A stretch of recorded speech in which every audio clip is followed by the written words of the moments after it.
parents are Ghanaians, first of all.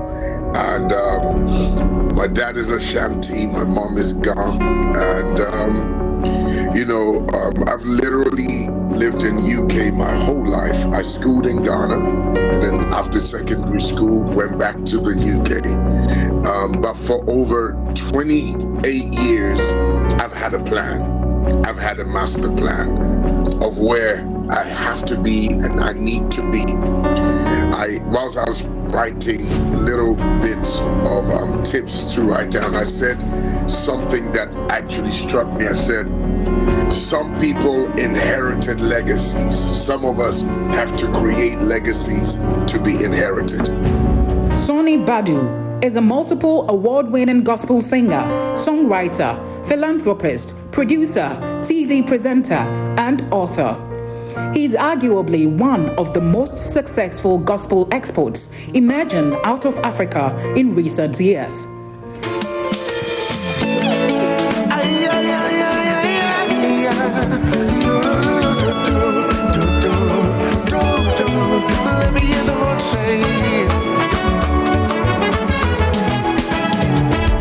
Sonnie Badu began his musical career at a very tender age under the tutelage of his father, a prominent preacher in his hometown of Accra, Ghana. His decision to become a gospel singer has to do with a close encounter with death at the age of 18 when he was struck with a deadly virus. He is a UN ambassador of sacred music, that is, commander of the most distinguished order of Special Envoy, and a recipient of the Presidential Lifetime Achievement Award and an honorary Georgia citizenship.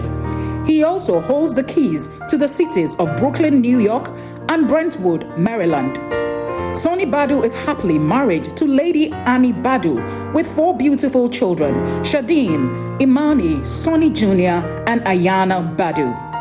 Stay tuned to Big Interview for more insightful conversation with this very prominent man of God. And the man, Sonnie Badu, is right here. What question do you want us to ask him today? Is the opportunity. So do send in your messages to us. We'll ask him every single question. Actually, he's promised to answer all the questions, right? Yes, sir. Hello, how are you? I'm doing well. How are you? I'm fine, thank you. It's good to finally meet you in person. Pleasure. Yes, I think we spoke on phone about 6 months ago or so, right? It was a lengthy conversation. Very lengthy. Little did we know we'll meet. We will meet. Now, I'm hearing what? Struck with a disease? Who got struck with a disease? Oh, that was many years in school. I mean, I think that was my U-turn. There's always a moment where you feel it's time to do it the right way. And if it wasn't for that, I'll be a circle artiste. That hit me in school. Went back home and I literally had a few hours. The doctor told mom, may his soul rest in peace anyway, Dr. Kisi, he told mom that you're lucky you brought him now because in Kadienchino. What disease was that? It was this infection, chest infection that we don't know where it came from. I can speak to you, right? Yes, a little bit. A little bit. And it was that U-turn moment for me.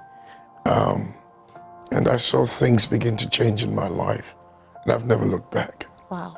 Yeah. Now, there's one thing that I think when we had a conversation, you did talk about the fact that your grandmother was a witch. Oh, no, I'm not going to go there. Why? Because you speak about witchcraft. Yes, but I'm not preaching about witchcraft today. No, I just want to know, It would bring too many controversies. Really? Yeah. But you actually address a lot of issues, controversial issues on social media. You don't shy away from it. Not at all. If I have a point of view, I will share it. Much light don't make a difference. You have many lights here, and it beautifies the place, right? So if I have a point of view, I just will share it. Yeah. So do you have a point of view on POC? You want to share that one? I shared it a few months ago, and if I have enough time to break it down, because you see, there's certain things that saying it on the surface might bring a bit of a confusion, and that's why I granted a lot of interviews to try and break it down. Okay. So I don't think we have enough time for me to really preach scriptures and tell you what happened and how it was said. It would take the whole show. Unless you give me 1 hour, it would take time and talk about it. Right. Okay. I really wish we had all the time, so you can't box it up a little bit and let us understand it. Oh no, there's certain meal. It's not easy to box it up. You know, is Sonnie trying to be very discreet in this particular conversation? It kind of pulled some nerves, which, I mean, I don't mind, and I understood the terrain at which I was playing at. Again, like I said, if we do have enough time, I'll take time to kind of break my point of view to you and defend my cause at which I spoke from. But I don't think we have that much time. And it might eat into the real one, and then you say, time is up, fellow viewers, we got to close now. But did it affect your relationship with people? No, not at all. Not at all? Not at all. No, not at all. In fact, my friends are quite few. So those who know me... You don't have a lot of friends? No, not at all. But I think people actually say they are your friends, or they are just an association or trying to be a friend of Sonnie Badu. Which is it? It's not everybody that says you're their friend that is your friend, right? It's not everybody that has a picture with you that really has your number. Some might be old school mates. Some might be friends from the past, neighbors, right? So once in a while when you meet, you just say hello, right? But real friends are those who know you, those who can access you right away, those who say hello and you say hi back, right? So that's what I mean. Now let's talk about the man Sonnie Badu, and like I said earlier, you don't shy away from controversies. Of course, it might cost you a few people in the industry. You know how the Christendom is. People feel that when he talks too much or when he addresses a lot of things, then they classify you in a certain group. Has it affected you like that? Not at all. How do you do it then? If you read in depth at what I've written, it does make sense. I'll defend anybody I need to defend. Even though I've not been employed to defend the person, I just stand for the truth. And sometimes something could be going on and the obvious could be this way, but because people want to be emotional about it, they look at it that way. So I choose to be that person that will say, okay, how about turning it out and looking at it this way? That's very simple. And when I'm done, I go off social media and go to bed. That's how you do it? Yes, ma'am. What about the Ghanaian community? You know that there are actually some people who go on social media to try to tarnish your image. What do you do? How do you handle those? Like you said, they tried to tarnish my image. But who God bless, no man curse. But how do you handle that? Me, I don't read it. You don't see them? No, my team reads it. I don't have time. Remember the time where, you got all your doctorates and Ghanaians were on you saying that it wasn't true? Did it affect you in any way? Did you feel like you had, because you came on social media to defend it? It was rather the people I lived with that I needed to explain the problem of ignorance. I needed to defend that rather, because you see, that's a Chanel you have on, right? Mm-hmm. Somebody might say you're wearing C inside out. Would you want to explain it? No. They might not get it. It's probably $2,000. Would you want to explain it on why you'd waste money to buy that? They would say no. They wouldn't understand. So you just probably have to explain to the Chanel owner that it's okay. They don't understand it. They'll get it soon. So that's why you... Sometimes certain leagues are different. But if you come to my terrain, you'll understand it better. Dr. Sonnie Badu, there's a video you posted on social media last night, the 3 most beautiful church auditoriums in Ghana. When I saw it, I said... You're very updated, aren't you? I am. I was like, okay, don't you think others will come at you for that? Again, it's my opinion. If you come at me, I'll defend my case. No, but whose church is ugly and whose is beautiful, though? Oh, you see, that's how people are going to see it, right? We all know what we call beautiful. We all know when somebody has put extra efforts in something. I mean, see, the problem is some will see it and not say it. I will see it and I would say, because that person needs to be encouraged, and it will also encourage others to do it that same way. Okay. Excellence. So when I say most beautiful, I mean in terms of protocol, in terms of the settings, in terms of the detailed stuff, in terms of the quality of sound. Oh man. Maker's House is in my top 3 and currently my top 1. Okay, so who are the other 2? Oh. We named Maker's House. We should be able to name the other 2. So far, with where I went to, I'd say I've seen the architectural drawing of Trinity Baptist, the new building, and that would really disturb Maker's House. Okay. So Maker's House, be careful.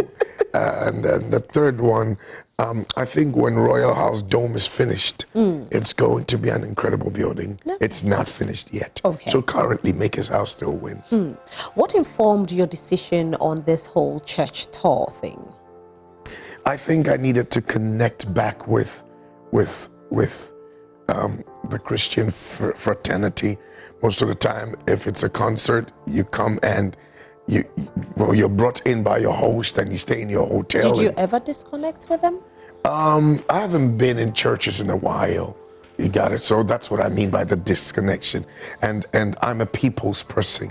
That's the other side of me people don't know. So I told my team, is it okay for me to visit churches? We've had tons of emails from or Instagram messages from people saying, please visit this church, please. I wish I could. What's the criteria for your selection then? Oh, no criteria. It's first come, first serve. Okay.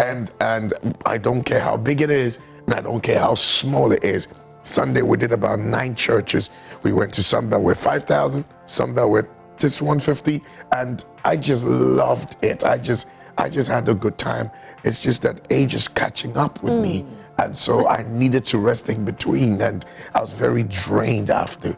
I can imagine. But I totally enjoyed myself. Dr. Sonnie Badu, let me get a bit controversial here. Some people say that when they need you in their church during an event, it's difficult to have you, but when you are having an event, you are coming to their church for free. Break it down again. I don't. Okay. So you are a brand on its own, aside being a pastor. It's not easy to pull a brand to your church when you're having an event to come minister.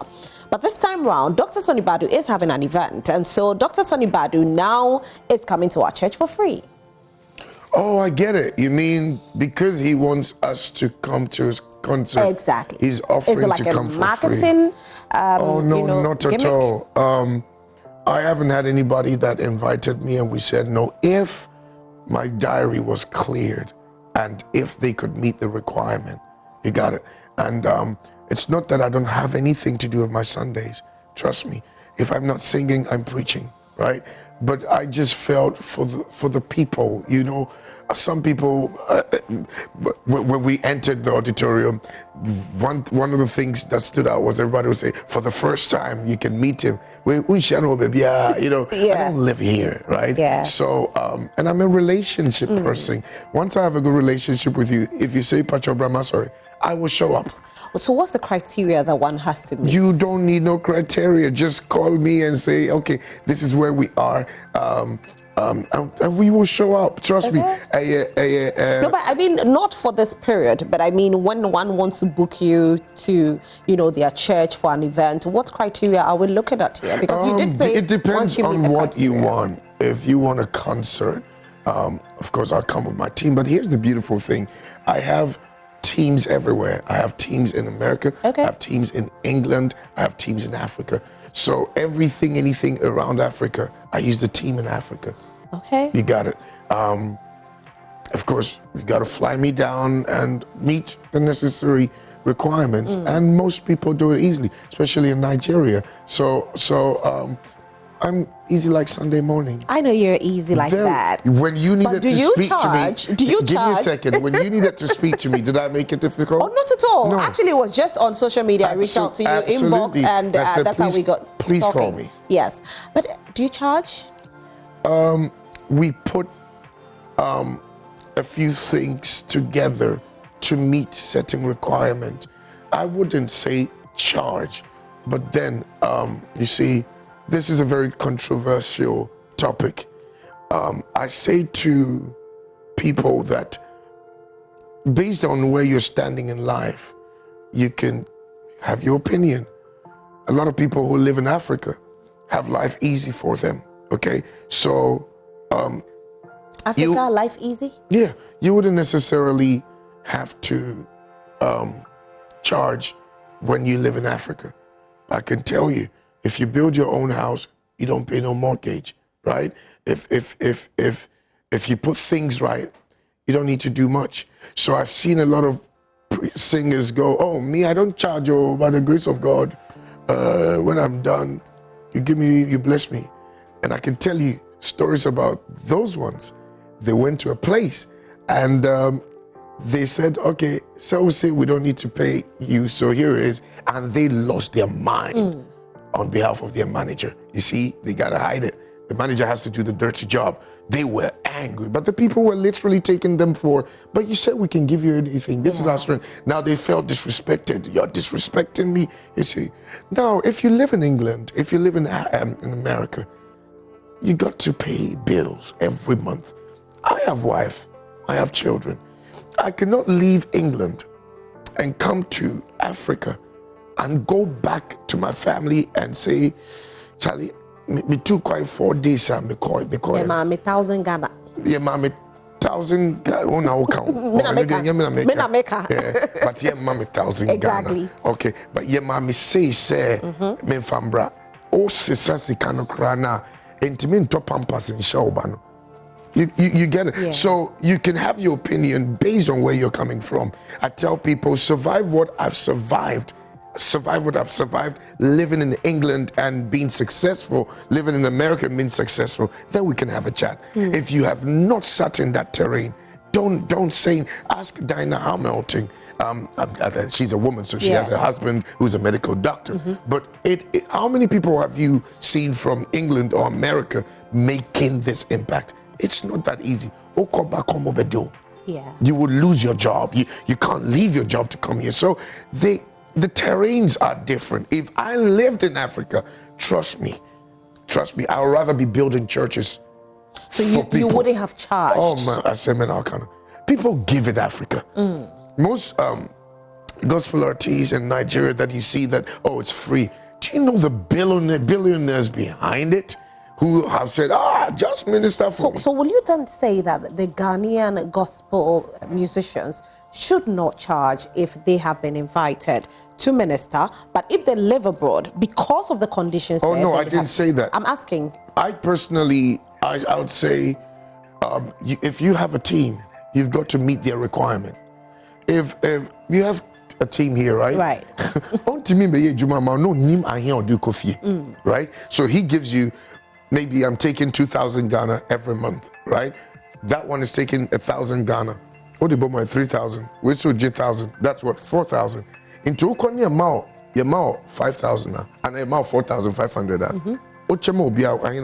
Right. 500. Does that make sense? No, it doesn't. So sometimes, based on your overheads, you put something together so that it can meet the requirement of your band, your team, and then you could go home happy. Can I tell you something? Yes, go ahead. Some musicians leave the auditoriums bitter, hurt after they've ministered, and you listen to what they're saying. You're like, taxi cramming to me found. Some pastors also deliberately abuse you on that. So this is what I say: build your worth. Once you build your worth, it will come with a value. Right. Okay, so most of these Nigerian artists who say we don't charge, between us, there's an unspoken language. That is, you have to give me something and it can't go below this amount. Right. It can't go below $10,000. It can't go below $5,000, but I don't charge. Yeah. But let me tell you, Opa, manumbraho, now one money bibia, ne friend next time, Opa catch us why busy. He's booked. You see, I keep it real. When we can face the truth, we will be okay. Obekach also or other itineraries because they also need to take care of their family. That's true. It's understandable. Also for Beko preach baby, opa manifro na the uncle suffer money bibia and as Obeka so for better minka.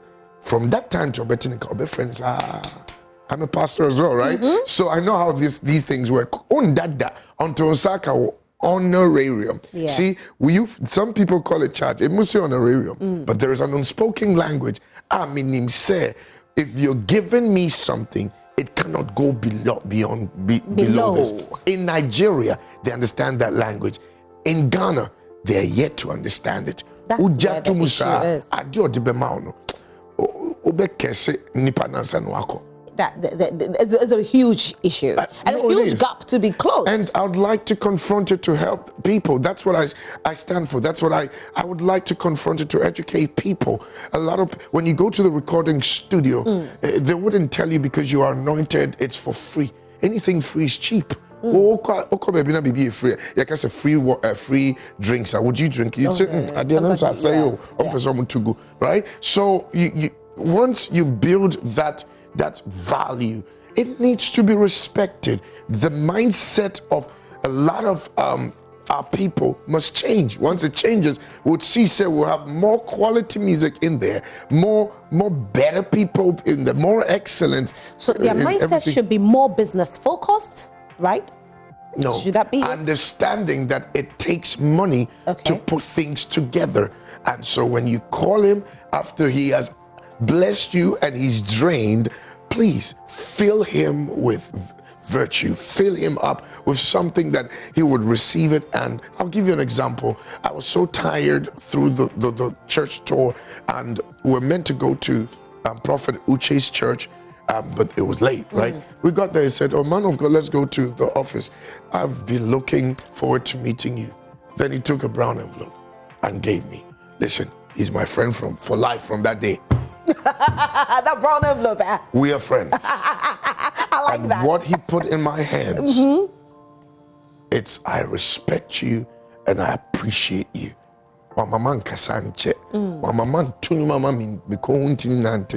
Right? Or you know, say I have a bus, an 80-seater bus that has my logo and my advert on it. I have paid the graphic designer to take off my logo and put yours there. Listen, next time, anytime you want me for free, you'll be there. Call me. Why? Because I know the value you place on me. Right. I have a few pastor friends I'm preaching for. Guess what? They called, and some of them that I spoke to, it's not a monetary, I need you here. My team is like, okay, sir, we need to go visit these churches. I'm like, no, I have a covenant with these people. I'm not getting paid, but I need to preach for them. I'm a man of my word. Yeah. That is me, okay? But people don't know that side. Does that make sense? That makes a lot of sense. And so that is why we on the 9th of December are coming to your concert. Tell us about it. 9th December, it's a homecoming concert. It is a homecoming. Homecoming because after 10 years, I'm back. You know, I was thinking you were going to the stadium, actually. Okay, and this is why we did not, we deliberated on this, and this is why we didn't. I just have a feeling, again, the rain will meet me there. Not that I don't like the rain. I love the rain. Because you sang Let It Rain. It gives another feeling. But we had a concert 2 years ago in Ivory Coast, and the preparation, I flew over 15 members in my band to Ivory Coast. We were so prepared. Oh man. And then I kind of knew it would rain, but I was hoping it didn't. They checked the weather. Masa, 20 minutes into the gig, in from maybe Farmers Richie, I was like, we have a problem. We have a problem. It rained so bad, but this is what happens. It begins to destroy the instruments. Yeah. So some of my players were struggling. I literally went manual. My microphone was gone. I had to take my singer's mic because looking at the crowd there and the amount of money the organizer had paid, I can imagine. I couldn't walk away. I stood in the rain for 2 hours. And it was one of the most beautiful moments. But for me, that was 40%. So with this comeback, I want people to experience entertainment intertwined with spirituality. Okay. Does that make sense? Yeah. Yeah. And I want you to be seated. When you need to stand, you stand. Sana inshuambo kind of thing, you know, and believe you me, this is a refined version of Sonnie Badu. You know, that stadium one was just, you know, I feel I'm a fru medru, right? So I'm just here to pour into the next generation. Right. Because based on things I've done in the past, it has inspired so many people. And I want to keep going with that, inspiring the next generation. And with everything I have mastered throughout the years, I want to deliver it in 4 hours on stage. You're going to be on stage for 4 hours? I could do 5, non-stop. But you have other people on the bill. But you, Maybe 4 hours? Non-stop. Minkasa. Wow. Minkasa on stage. So Bijana, hallelujah, my own so. Oh no, I don't do those stuff. Singing Non-stop. There's too much to sing and to say back to back. How did you select the people that are on your bill for that? Based on how I want the night to be, the intimacy, the build up to when I get on stage, everyone was carefully selected. And we normally would choose the songs we want you to do to make up for the night. Yeah. Right. Okay. So you're doing that all by yourself. All my concert all over the world, DAR Constitution, Bucket Theater, we tell you these are the songs you're doing. Wow. Yeah. So where are the tickets selling at? Frankie's, Airport Shell, Starbites. Is it Pinkberry? Hey, I got it. I got it. Pinkberry. Okay. And online as well. And then we have the short code *711 *11 *20. Yeah. Right. So we can get a we ticket. have the barcode as well. And then we're visiting churches. So you're coming to my church tomorrow, though. Which one? Poe. Oh, yes, I'll see you there. Yeah. I'll mention your name and tell them how you drilled me on stage. But this is one of the most beautiful things most of the pastors are doing. When we get there, we see maybe 300 tickets. We see maybe 500 tickets. Sonnie Badu, thanks for coming. You didn't put a charge to this. Oh no, maybe 700 tickets. Wow. That's what's happening. It's so. So it's almost sold out. So please go grab your tickets. Pastor Sonnie Badu, Yes, Dr. Sonnie Badu, your final words before you go. You see, in Kamiko can't pork no one some by now. You can't wait. We were going to start at 9 with you, but unfortunately the traffic didn't help. So your final words before you go. I am grateful. Thank you for having me on the Prime Show. Welcome. I do see clips of your show, and you look good on set, and you look good physically. Thank you so much. And I want to say it's one of the best shows Ghana projects all over the world. And 9th December is going to be heaven and earth. I kid you not. I told people when you're coming, come with a friend. In case you fall under the anointing, they can carry you back home. I like that. Come with a friend. We'll be there and we can wait to see you. Thank you so much for watching Prime Morning today. My name is Roslyn Felly. Enjoy the rest of your day. Bye.